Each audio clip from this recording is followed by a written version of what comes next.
Do you think the Ethics Commission ought to have subpoena power? I don't know. I don't know. You've been in Montgomery 8 years, so you've seen the way business happens down in Montgomery. Do you think there's as many problems as we're led to believe? I don't think so. I think there's certainly room for improvement. You've got some great statesmen. I think leadership starts at the top. Like I said in there today, how are you ever going to get anything done? It's pretty obvious we live in a lobbyist world today. We need some restraints. We need the pack-to-pack transfers. We need transparency. We need all those things. The other day, I signed the chart when it talked about becoming governor, about your family. I even wanted to give them my W-2 form.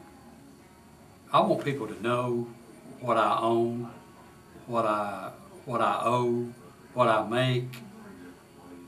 I think people would be shocked if they examined some other folks. I really do.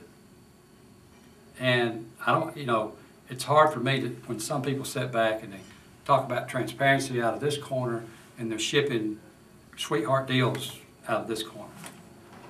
Everybody ought to have a fair deal. Everybody ought to have an opportunity to get a job, or ought to have an opportunity to get a bid.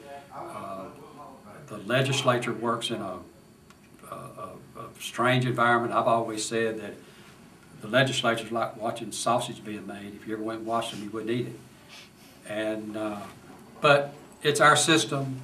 Is there room for improvement? Absolutely. But I'm just a firm believer that the governor don't necessarily have to go along with everything the legislature does.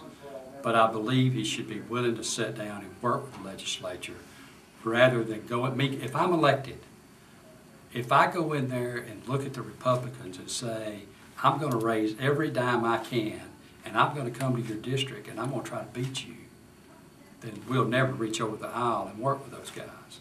And I think that kind of leadership needs to go away, personally. And I think I have the ability to do that.